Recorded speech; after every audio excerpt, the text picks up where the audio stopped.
their families, so they'll be shopping a lot and frequently. And those surveyed with the highest incomes had especially strong use of these shopping malls. So Westfield will want to target those who will be shopping the most and spending the most money. In terms of our market entry strategy, there's very little options in terms of if we want to export or actually enter the country because of the nature of our business.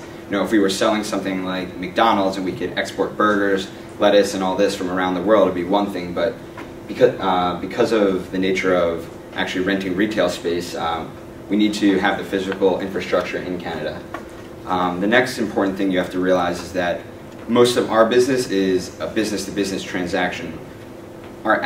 Ultimately, our end goal is to bring consumers into our malls, but before we get that, we need to set up stores with other multinationals that we have in the past, just like some of the ones we've mentioned before, plus Gap and Apple all expressed interest in entering the Canadian market, so we shouldn't really have issues when entering.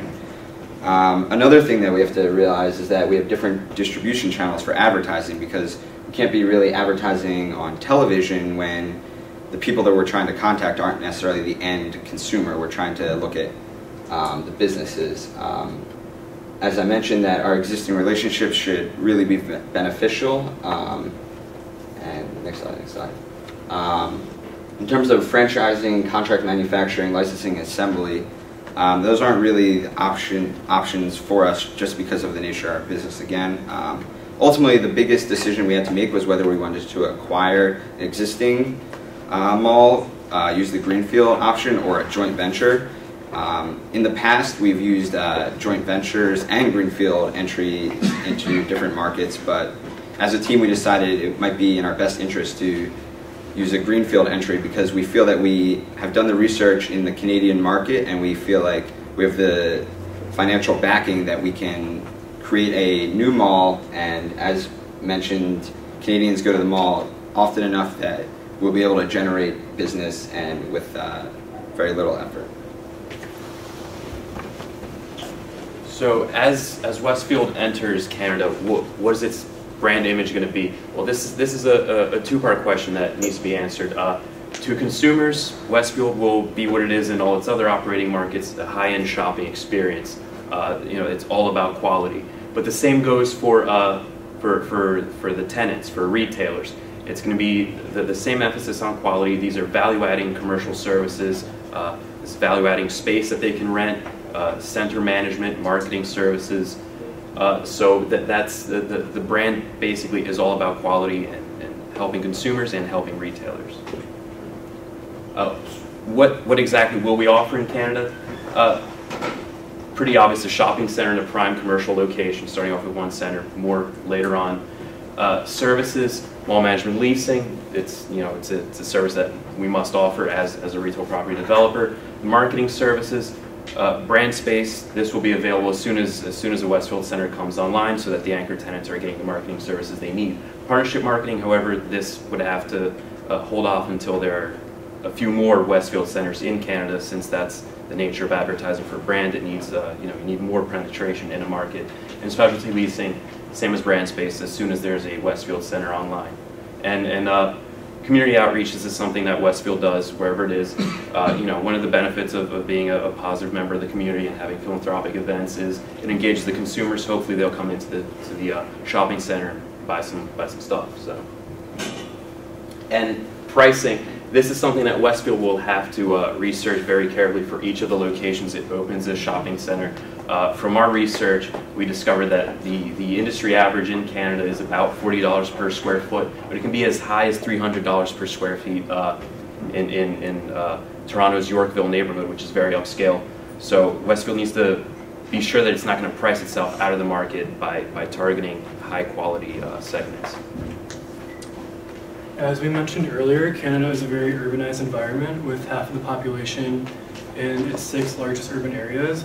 Toronto in particular has over 25% of the population residing there. Recently, as of 2005, the waterfront area in Toronto has been opened up for private development for the first time. So we think this is an ideal location for Westfield to open its first shopping center due to the close proximity to downtown Toronto and its large population.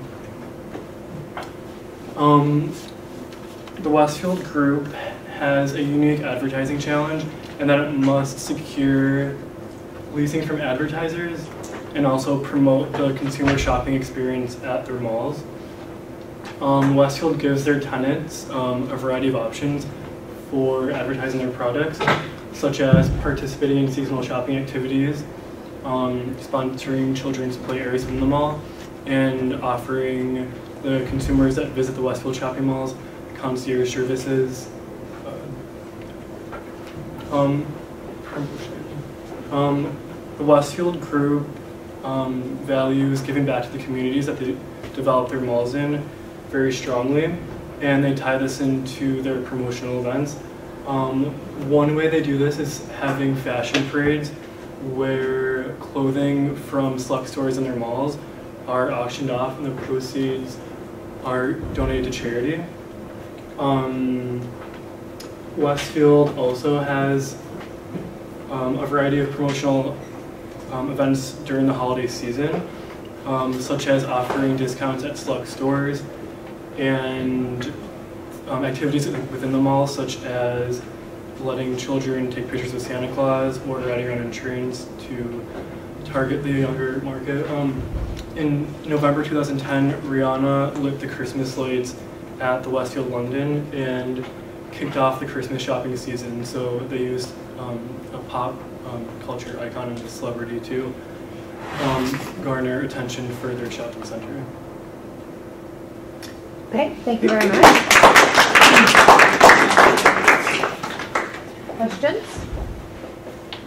What are some of Westfield's traditional financing methods, and if you vary from those traditional methods, how will you finance these projects in different parts of Canada? I mean, it's a pretty high-end real estate market, as you described by leasing rates, indicating that you could be paying pretty high premiums based on a per square foot basis. So, I mean, you could be paying higher premiums than you're used to in other markets. How are you guys going to address that? Well, in the past, I know right now Westfield's being traded on the Australian Stock Exchange, so we've used equity to finance in the past. Because we are a strong company, I think we could issue more stock and people would be very willing to buy these IPOs. And Westfield just every market it operates in has very high costs, especially to entry. So this isn't anything different. Frankly, I was surprised myself that Westfield isn't already in Canada. So it shouldn't really be a challenge. Did you guys find any information on the overall saturation in Canada, like 555 Group and North America Development Group? I mean, are they? You talked about occupancy rates and how many retailers are filling in their stores. Are they struggling, or are they in the 90s as well? Is the retail supermarket or shopping space doing really well? Or do you see any? Well, we mentioned that in the very beginning that our occupancy rates are actually above average. Yeah, I know. I mean for the other groups. Did you guys Oh, see for the anything other on groups. them? Yeah, I know think you mentioned them in your paper, being potential competition, and so if they chose to locate near you, Yeah. also as another. during the recession, I think everyone was affected, but as of recently, I think that everyone's, for the most part, the large retail development groups have quite high occupancy rates, similar to the Westfield Group. I'm just kind of go off that. You mentioned in your paper, you talked a little bit about how your competitors have capitalized on the local retailers and allowing them to use space in their malls and the North Americans like outer boutique style. If you could have what would you think would be the best differentiation between local retailers and the multinational relationships that you have with retailers? How much percentage would you allocate to local retailers versus like multinationals to really generate some loyalty between the local consumers as well as bring them products that you have from your relationships with the multinationals? I mean, like we mentioned in the presentation, that we have a good number of multinationals that are looking to either enter Canada for the first time or want to expand within Canada. So in the past, we've had a large number of, I guess, multinationals within our mall. So we were thinking to continue that trend, but at the same time, still allow for local organizations to enter into our space if they do desire. So, I mean, we didn't have an exact percentage, but... Yeah, and also to support maybe more locals who are up and coming and to support the community and the Canadian market. We also have our specialty leasing, which will help them start up in our malls.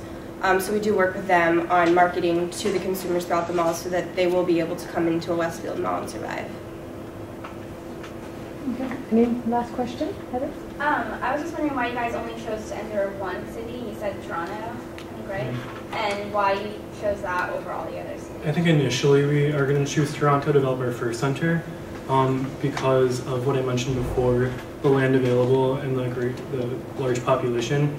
But eventually we would like to develop into other large cities around Canada as well.